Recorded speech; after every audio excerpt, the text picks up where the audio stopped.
శ్రీకాంత్ రెడ్డి గారు, అందరికీ పేరు పేరున నమస్కారం. మీ పోరాటం చాలా రోజుల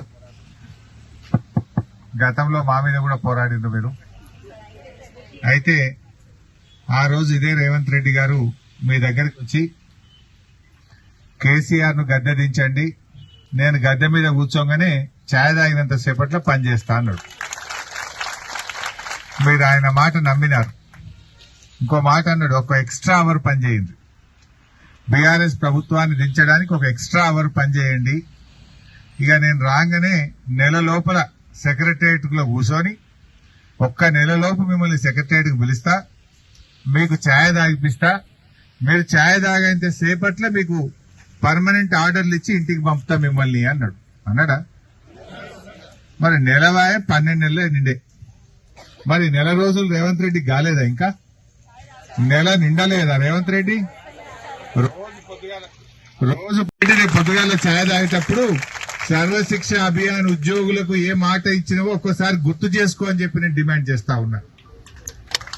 ఈ సందర్భంగా ఛాయ్ ఇచ్చే పుణ్యాత్ముడు ఆ రేవంత్ రెడ్డికి ఛాయ్ ఇచ్చే అటెండరో లేకపోతే ఆ పిఏనో లేదా ఆయన భార్య సతీమణికి కూడా నేను ఈ సందర్భంగా అప్పీల్ చేస్తా ఉన్నా.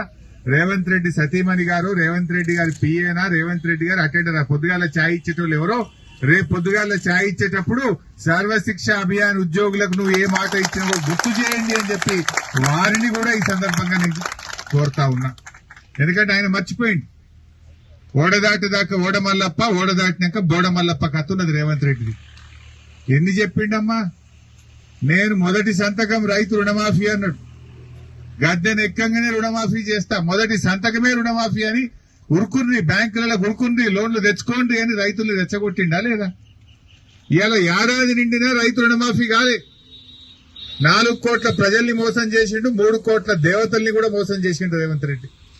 దేవుళ్ల మీద ఒట్లు పెట్టిండు. 15 ఆగస్టు కల్లా రుణమాఫీ చేస్తా అన్నాడు. 15 ఆగస్టు బాయే డిసెంబర్కి వచ్చినా కూడా రుణమాఫీ ఈ రోజుకు పూర్తిగానటువంటి పరిస్థితి. అట్లా 6 గ్యారంటీలని బాండ్ పేపర్లు రాసిచ్చింది. బాండ్ పేపర్ల మీద రాసిచ్చిన ఏ ఒక్క గ్యారంటీ కూడా ఈ రోజుకు అమలుకు నోచుకోలేదు. మహాలక్ష్మిలకు 2,500 అన్నాడు అక్క చెల్లెలకు, రైతులకు 15,000 రైతు భరోసా అన్నాడు, విద్యార్థులకు 5 లక్షల భరోసా కార్డు అన్నాడు, ఆసరా పెన్షన్ 4,000 అన్నాడు. ఏ ఒక్క హామీ కూడా అమలుకు నోచుకోని పరిస్థితి. మరి ముఖ్యంగా సర్వశిక్ష అభియాన్ ఉద్యోగులు ఆ రోజు రైట్ టు ఎడ్యుకేషన్ యాక్ట్ ఈ రాష్ట్రంలో అమలైతలేదని మాట్లాడినటువంటి మాటలు. నువ్వు ఏడాది అయింది కదా రేవంత్ రెడ్డి, ఏమైంది రైట్ టు ఎడ్యుకేషన్ యాక్ట్ ఎందుకు అమలు చేస్తలేవో అని నేను అడుగుతా ఉన్నా. అంటే ప్రతిపక్షంలో ఒక మాట, అధికారంలో రాగానే ఇంకో మాట మాట్లాడతావా? మా సర్వశిక్ష అభియాన్ ఉద్యోగులకు ఆ రోజు వరంగల్లో ఏకశిలా పార్క్ ముందు ధర్నా చేస్తుంటే నువ్వు ఆ ధర్నా దగ్గరికి పోయి సెప్టెంబర్ 13వ తేదీ అనుకుంటా, సెప్టెంబర్ 13, 2023 సంవత్సరం నాడు నువ్వే ఆ ధర్నా దగ్గరికి పోయి నేను రాగానే నెల రోజుల్లో మిమ్మల్ని పిలుచుకుంటా, మీ ఉద్యోగాలు పర్మనెంట్ చేస్తా అని చెప్పినటువంటి నీ మాటలు నీటి మూటలైపోయినాయా? నీ మాటలు ఎందుకు మర్చిపోయినావు? నువ్వు మర్చిపోయినావు. పోనీ అక్క చెల్లెళ్ళు నీ గుర్తు చేద్దామని ఇందిరా పార్క్ దగ్గరికి వస్తే అరెస్టులు చేస్తావు, అసెంబ్లీ దగ్గరికి వచ్చి నీకు దరఖాస్తు ఇస్తామంటే అరెస్ట్ చేసి మహిళలను చూడకుండా రాత్రి దాకా పోలీస్ స్టేషన్లలో పెడతావు. వేలాది మందిని అరెస్ట్ చేసిండ్రు మీరు అసెంబ్లీ దగ్గర. మీరు ఎందుకు వచ్చిండ్రు? నువ్వు ఇచ్చిన హామీని నీకు అమలు చేయడం కోసం, నీ గుర్తు చేయడం కోసం వచ్చినారు తప్ప వేరే ఇంకేమైనా పని ఉన్నదా మాకు? నీతో ఏం కొట్లాట మాకు? నువ్వు ఆ రోజు నెల లోపల చేస్తా అన్నావు, ఛాయ్ తాగినంత సేపట్లో చేస్తా అన్నావు, నెలవై 12 నెలలకు వచ్చింది. మరి నువ్వు మర్చిపోయినవేమో రేవంత్ రెడ్డి, నీకు గుర్తు చేద్దామని మా అక్క చెల్లెలు మా అన్నదమ్ములు నీ దగ్గరకు వచ్చింది. నువ్వు అరెస్ట్ చేస్తావు. నువ్వేమన్నావు? ప్రజాస్వామ్యం అన్నావు, ఎవరైనా ధర్నాలు చేయొచ్చు, ఎవరైనా దరఖాస్తులు ఇవ్వచ్చు అన్నావు. నీ ప్రజాభవన్కి వచ్చి దరఖాస్తు ఇస్తే దిక్కులేదు, ధర్నా చేస్తా అంటే అరెస్ట్ చేస్తావు, ప్రశ్నిస్తే కేసులు పెడతావు. ఇదేనా నీ ప్రజాపాలన? నేను అడుగుతా ఉన్నా. ఇప్పటికైనా రేవంత్ రెడ్డి గారు తక్షణమే రేపా ఎల్లుండా ఈ అసెంబ్లీ సమావేశాలు ప్రారంభమయ్యేలోపు మా సర్వశిక్ష అభియాన్ అక్క చెల్లెలను పిలిచి మాట్లాడి నువ్వు ఇచ్చిన మాటకు నిలబెట్టుకోవాలని చెప్పి నేను డిమాండ్ చేస్తా ఉన్నా. నేను మొన్న ఎక్కడనో ఇదే మాట్లాడినా. యనుమల రేవంత్ రెడ్డి అని పేరు, కానీ నీ ఏడాది పాలన చూసిన తర్వాత నువ్వు యనుమల రేవంత్ రెడ్డి కాదు, నువ్వు ఎగవేతల రేవంత్ రెడ్డి అయిపోయినావు అన్న. ఇది అన్నందుకు నా మీద కేసు పెట్టారు. నేను అన్నది ఏమన్నా తప్పున్నదా? నేనేమన్నా? నువ్వు 4,000 పింఛన్ అన్నావు, ఎగ్గొట్టినావు. 15,000 రైతు భరోసా అన్నావు, ఎగ్గొట్టినావు. 2 లక్షల రుణమాఫీ చేస్తా అన్నావు, ఎగ్గొట్టినావు. విద్యార్థులకు 5 లక్షల భరోసా కార్డు అన్నావు, ఎగ్గొట్టినావు. సర్వశిక్ష అభియానంలకు నెల లోపల పర్మనెంట్ చేస్తా అన్నావు, ఎగ్గొట్టినావు. మరి ఎగ్గొట్టినావు నీ ఎగవేతలు అనకపోతే ఏమని అంటారా దాన్ని? ఎగవేతల రేవంత్ రెడ్డి అంటే నా మీద ఇప్పుడు మానకొండూరు పోలీస్ స్టేషన్ లో కేసు ఉన్నది, హైదరాబాద్ లో బేగం బజార్ లో కేసు పెట్టిండు. నేను చెప్పిన ఇవి ఒక్క కేసు 2 కేసులు భయపడేటువంటి కాదు. తెలంగాణ ఉద్యమంలో 350 కేసులైనా జై తెలంగాణ అని కొట్లాడిన బిడ్డ నువ్వు. రేవంత్ రెడ్డి ప్రజలకిచ్చిన హామీలన్నీ అమలు చేసేదాకా నిన్ను ఎగవేతల రేవంత్ రెడ్డి అనే పిలుస్తూనే ఉంటా. నువ్వు ఒక్క కేసు కాదు 1,00,000 కేసులు పెట్టినా నీ వెంట పడతా అని చెప్పడం జరిగింది. ఈ రోజు మీరు కూడా ఆలోచన చేయాలి. నమ్మిచ్చి మోసం చేసిండు, ఎన్ని వర్గాలను మోసం చేసిండో మీరు ఆలోచించండి. మహిళలు గాని, రైతులు గాని, పేదలు గాని, ఈ దళితులు గాని, బీసీలు గాని, మైనార్టీలు గాని అన్ని వర్గాలకు కూడా అరచేతిలో వైకుంఠం చూపించి అందరినీ నమ్మించి ఇవాళ రాష్ట్రం ఏమైపోతుందో మీరు చూస్తా ఉన్నారు. అరే పిల్లలు చచ్చిపోతున్నారు కదమ్మా, మీరే చూస్తున్నారు. గా మధ్యాహ్న భోజనంలో అన్నం కూడా చక్కగా పెట్టక వేల మంది పిల్లలు దవాఖాన్ల పాలైపోయింది. ముక్కుపచ్చలారని పిల్లలు 49 మంది పిల్లల్ని పొట్టన పెట్టుకున్నటువంటి చరిత్ర ఈ రేవంత్ రెడ్డిది, కాంగ్రెస్ ప్రభుత్వంది. 49 మంది పిల్లలు చచ్చిపోయింది ఇప్పటికి. గురుకులాల్లో, హాస్టళ్లలో, గవర్నమెంట్ స్కూళ్లలో పేదలకు సరిగా కడుపు నిండి అన్నం పెట్టలే. అన్నం ఎందుకు పెట్టాం? ఈ గవర్నమెంట్ వచ్చినాక బిల్లులు రావు. వంట వండటోళ్లకు ఏడాదైనా బిల్లు రాదు. కనీసం ఆ పప్పు దినుసులకు రావాల్సిన బిల్లులు రావు. 3 కోడిగుడ్లు పోయి 2 కోడిగుడ్లకు వచ్చింది. అంటే నీకు పాలన చేతనైతలేదు. నువ్వు ప్రభుత్వ బాగా చేస్తాం ఎడ్యుకేషన్ ను, బడ్జెట్ ను 15% పెంచుతా అని చెప్పిండు. మరి మొన్న బడ్జెట్ ఎంత పెట్టిండు చూసిండు కదా, 7.3% పెట్టిండు. 7.3% పెట్టిండు. ఆ రోజు ఏమన్నాడు, మా కాంగ్రెస్ వస్తే బడ్జెట్ లో విద్యకు 15% బడ్జెట్ పెట్టా, మీ అందరికీ రెగ్యులరైజ్ చేస్తా అన్నాడు. విద్యా వాలంటీర్లు అయితే తీసే పరిస్థితి ఉన్నారా ఇప్పుడు? ఏమన్నాడు ఆ రోజు మీ స్పీచ్ని ఏకశిలా పార్క్ దగ్గర చెప్పిండు, విద్యా వాలంటీర్లకు కూడా జీతం పెంచుతా, విద్యా వాలంటీర్లు మంచిగా చూసుకుంటా, సర్వశిక్ష అభియానులకు బేసిక్ పే ఇస్తా, రెగ్యులరైజ్ చేస్తా అని మాట్లాడిండు కదా. మరి విద్యా వాలంటీర్లు అయితే మొత్తానికే వీకేసిండు, సర్వశిక్ష అభియానంలో రోడ్ ఎక్కించిండు. మీరు కూడా ఓపిక పట్టిండ్రు. కొత్తగా ఆయన నెలన్నా మీరేం తొందర పడలే. ఆయన ఛాయ్ తాగినంత సేపు అన్నా మీరు తొందర పడలే. నెల కాదు 12 నెలలు ఒప్పుకోబట్టింది కదా.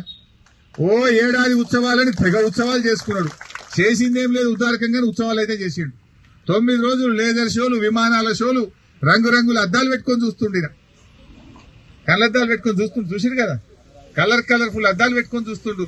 విమానాలను, లేజర్ షోలను, మ్యూజిక్ షోలను, డాన్సులు.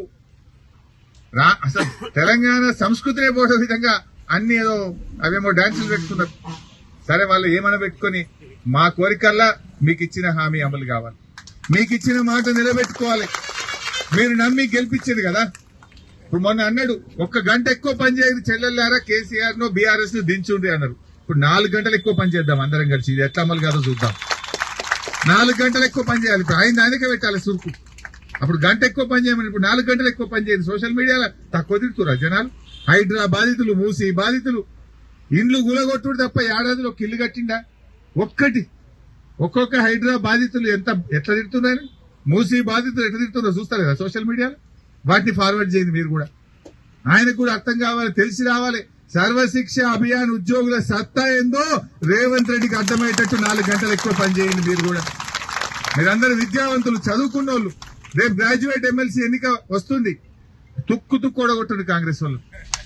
అప్పుడు అర్థమైతుంది సర్వశిక్ష అభియాన్ ఉద్యోగుల సత్తా. ఆయనకు అర్థం కావాలంటే గ్రాడ్యుయేట్ ఎమ్మెల్సీ ఎన్నికల్లో కాంగ్రెస్ తుక్కు ఓడగొట్టే ఆయన కళ్ళు తెరుస్తాడు. అప్పుడన్నా మరి ఆయన ఛాయ్ గుర్తొస్తుందో, ఆయన నెల రోజులు గుర్తొస్తుందో అర్థమవుతుంది. ఎన్ని మాటలు మాట్లాడి నోటికి వచ్చినట్టు హామీలు ఇచ్చింది. ఎటువంటే చెప్పి ప్రజల్ని నమ్మించి, ఎందుకంటే ఆ పుణ్యాత్ముడు దేవుళ్ళ మీద ఒట్టు పెట్టినోడు, ఏదంటే అది పెట్టాడు. కనబడ్డ దేవుడి మీద ఒట్టు పెట్టలేదు. మొన్న 15 ఆగస్టుకు రుణమాఫీ చేస్తాను నేను పోయినా, మళ్ళా యాదగిరిగుట్ట దేవుడు అయినా నీ మీద ఒట్టు పెట్టి మాట తప్పిండు. జనరల్ గా పాలకుడే పాపం చేస్తే ఆ రాజ్యానికి అరిష్టము అని పెద్దలు చెప్తుంటారు. ఏమన్నా తెలంగాణ కరువడ ఇక్క మొన్న భూకంపం వచ్చింది, గీసంటి ఏమైనా రాయిక్క దేవుడి మీద ఒట్టు పెట్టుకుని ఆగం పట్టించిండ. నేను దేవుని దగ్గరికి పోయి దేవుడా ఈ పాపాత్ముని క్షమించు, మా తెలంగాణ ప్రజల్ని కాపాడు అని యాదాద్రి గుడికి పోయినా. ఆడ కేసు పెట్టిండా మీరు? నేనేమో తప్పు చెప్తున్నా? నువ్వు దేవుడి మీద ఒట్టు పెట్టి మాట తప్పినావు, మోసం చేసినావు. ఆ దేవుడికి ఏమైనా కోపానికి వస్తే పబ్లిక్ ఆగమవుతారేమో. దేవుడా ఈ రేవంత్ రెడ్డిని క్షమించు, ప్రజల్ని కాపాడు దేవుడా అని ఒట్టు ఆడ మొక్కేచ్చిన దేవునికి. గా మొక్కితే కూడా నా మీద కేసు పెట్టాడు. కేసులు తప్ప ఉన్నాయి రేవంత్ రెడ్డి పాలనలో. అన్ని ప్రశ్నిస్తే కేసులే, సోషల్ మీడియాలో పెడితే కేసులే. ఇది తప్ప ప్రజలకు ఇచ్చిన హామీలు అమలు చేసే ఆలోచన ఆయనకు రావడం లేదు. 5 ప్రైవేట్ యూనివర్సిటీలు ఇచ్చిండు రేవంత్ రెడ్డి వచ్చినాక. 5 అంటే విద్యను ప్రైవేట్ పరం చేస్తున్నాడు. ఆ రోజేమో మమ్మల్ని విమర్శించిండు. నేను అడుగుతున్నా రేవంత్ రెడ్డి, నువ్వు వచ్చినాక 5 ప్రైవేట్ యూనివర్సిటీలు ఎందుకు ఇచ్చినావు? అంటే విద్యను ప్రైవేటైజ్ చేయదలుచుకున్నావా? నువ్వు వచ్చిన తర్వాత ఈ రాష్ట్రంలో 2500 ప్రభుత్వ పాఠశాలలు మూతపడ్డాయి. ఈ విద్యా సంవత్సరంలో 2500 ప్రభుత్వ పాఠశాలలు మూత వేసిన చరిత్ర, ఆ ఘనత రేవంత్ రెడ్డిది, కాంగ్రెస్ ప్రభుత్వం. నువ్వేమన్నావు? గవర్నమెంట్ స్కూళ్ళన్నీ తెలిపి. మరి నీ పుణ్యం ఏంటంటే నీ ఏడాది పాలనలో 2500 స్కూళ్లు మూతపడ్డాయి. మెగా డిఎస్సీ అన్నావు, తుస్సు అనిపించిందా లేదా? 25,000 ఉద్యోగాలు, 25,000తో మెగా డిఎస్సీ అన్నాడు. దాన్ని మోసం చేసిండు. అసలు ఏది నువ్వు మాట నిలుపుకున్నావు? మెగా డిఎస్సీ మోసం, సర్వశిక్ష అభియాన్, ఉద్యోగుల క్రమబద్దీకరణ మోసం, 6 గ్యారంటీలు మోసం, రుణమాఫీ మోసం, అడుగడుగునా మోసమే కదా. దయచేసి మీరు కూడా ఆలోచించండి. నేను మీకు హామీ ఇస్తా ఉన్నా, ఈ నెల 16వ తేదీ నుంచి అసెంబ్లీ జరుగుతా ఉంది. ఈ అసెంబ్లీ సమావేశాల్లో సమగ్ర శిక్ష ఉద్యోగుల పక్షాన బీఆర్ఎస్ పార్టీ గట్టిగా నిలదీస్తుంది, ప్రశ్నిస్తుంది. బిడ్డని ఛాయ్ తాగే టైం ఏమైందని కూడా అడుగుతా. నీ ఛాయ్ సంగతి ఏంది? నీ నెల రోజుల సంగతి ఏంది? అసెంబ్లీ సాక్షిగా రేవంత్ రెడ్డిని మీ పక్షాన నిలదీస్తాం, మీకోసం గొంతు విప్పుతాం. మీ రెగ్యులరైజేషన్ కోసం బీఆర్ఎస్ పార్టీ సంపూర్ణంగా మీకు అండదండలు అందించే ప్రయత్నం చేస్తాం. మాట ఇచ్చినప్పుడు నిలబెట్టుకునే బాధ్యత ఆయనది. మరి చెప్తాం మేము కూడా. మీరు కూడా ఇప్పటి నుంచి ఆయన ట్యాగ్ లైన్ పెట్టండి, ఎగవేతల రేవంత్ రెడ్డి అనే పెట్టుండ్రి. ఎప్పటిదాకా మీకు రెగ్యులరైజ్ చేసేదాకా. చేస్తే ఓకే, చేయకపోతే నువ్వు ఎగవేతల రేవంత్ రెడ్డివి. అంతేనా కాదా? మరి ఎట్లా ఎనుమూలు రేవంత్ రెడ్డి అయితే ఎగవెట్టినవా లేదా? నెల లోపల చేస్తా అని మాట తప్పినవా లేదా? తప్పినప్పుడు అనుభవించాలి. పోనీ 1వ తారీఖు జీతం 1వ తారీఖు అంటాడు. మీకు 3 తారీఖు 4 తారీఖు పడుతుంది. 1వ తారీఖు పడుతుందా? 3 తారీఖు 4 తారీఖు, ఒకసారి అయితే 10 తారీఖు కూడా అవుతుంది. 10, 12 కూడా అవుతలేదా? ఇక మాట్లాడతాడు హైదరాబాద్ లో కూర్చొని 1వ తారీఖే జీతం ఇచ్చిన, 1వ తారీఖే ఇచ్చిన అంటాడు. యాడిచ్చిన 1వ తారీఖు? మా ఎస్ఎస్సీ ఉద్యోగులకు ఎవరిని మాట్లాడించినా 3 తారీఖు 4 తారీఖు 10 తారీఖు పడుతుంది. మరి ఆడ కూర్చొని ఒకటికే ఇచ్చినా అంటాడు. ఆడబడ్డది ఒకటికి. ఏది? రిటైర్డ్ అయిన ఉద్యోగులు కూడా 7,000 మంది రిటైర్ అయితే ఇప్పటికీ వాళ్ళకి జీతాలు వస్తలేవు, వాళ్ళ పెన్షన్ బెనిఫిట్స్ వస్తలేవు, పెన్షన్ వస్తలేదు. అంతా మాటలే, ఆగమాగం. ఢిల్లీకి ఎక్కువ, గల్లీకి తక్కువ. ఇవాళ కూడా ఢిల్లీలో ఉన్నాడు. ఇప్పటికి 30 సార్లు పోయినట్టు ఢిల్లీకి. ఢిల్లీకి ఎక్కువ, పాలనకు తక్కువ. ఆ ఢిల్లీకి సూట్ కేసులు మోసుడు, ఆ ఢిల్లీ వాళ్ళను చుట్టూ తిరుగుడే సరిపోతుంది తప్ప రాష్ట్రంలో పాలన గురించి పట్టించుకున్న పాపాన పోతలేరు. బట్ ఏది ఏమైనా మీకు తప్పకుండా ఆయన ఇచ్చిన హామీ అమలు చేసే విధంగా బీఆర్ఎస్ పార్టీ అన్ని జిల్లాల్లో కూడా మీకు సపోర్ట్ చేస్తాం. అసెంబ్లీలో కూడా ప్రశ్నిస్తాం.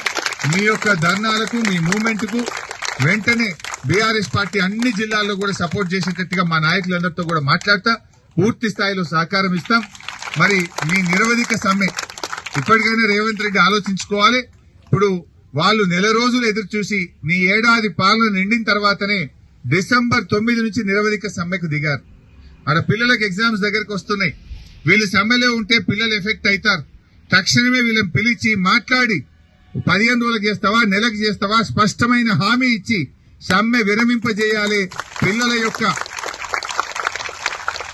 చదువులు దెబ్బతినకుండా వెంటనే ప్రభుత్వం చొరవ చూపాలి. దీనికి విద్యాశాఖ మంత్రి లేడు చెప్పుకుందామంటే, అది ఆయన దగ్గరనే పెట్టుకున్నాడు. ఇంకా ఏం చెప్తాడు? నేను చాలా ఉద్ధరిస్తాను, నా దగ్గరనే పెట్టుకున్నా అంటాడు. ఏం ఉద్ధరించి నువ్వు రోడ్ల మీద తెచ్చినావు? నేను చాలా ఉద్ధరిస్తా, దీని బడ్జెట్ 15% పెంచుతా, విద్యాశాఖ మొత్తం సమూలంగా మారుస్తా అన్నాడు. ఏం మార్చినావు? పిల్లలు దవాఖాన్ల పాలు, టీచర్లు రోడ్ల పాలు. ఇంతే కదా నువ్వు చేసింది. బడి పిల్లలంతా దవాఖాన్ల పాలయ్యారు, టీచర్లేమో రోడ్ల పాలు చేసినావు. ఇదేనా నువ్వు ఉద్ధరించింది రేవంత్ అని అడుగుతా ఉన్నా రేవంత్ రెడ్డిని. బట్ ఏది ఏమైనా మీరు ధైర్యంగా ఉండండి. మీరు అడుగుతున్నది ఆయన ఇచ్చిన హామీని అడుగుతున్నారు. ఇదేం గొంతెమ్మ కోరిక కాదు, కొత్తగా పెట్టింది అసలే కాదు. నువ్వు ఏకశిలా పార్క్ లో సెప్టెంబర్ 13వ తారీఖు నాడు ఏ మాట ఇచ్చినావో గా మాట అమలు చేయ రేవంత్ రెడ్డి అంటున్నారు తప్ప కొత్తగా ఏం అడుగుతలేరు. నీ కాంగ్రెస్ పార్టీ మేనిఫెస్టోలో ఏదైతే రాసి నమ్మిచ్చి ఓట్లేసుకొని గద్దెనెక్కినవో గద్దెనెక్కిన తర్వాత ఇచ్చిన హామీ అమలు చేయమనే మా వాళ్ళు అడుగుతున్నారు. ఇచ్చిన మాట అమలు చేయి.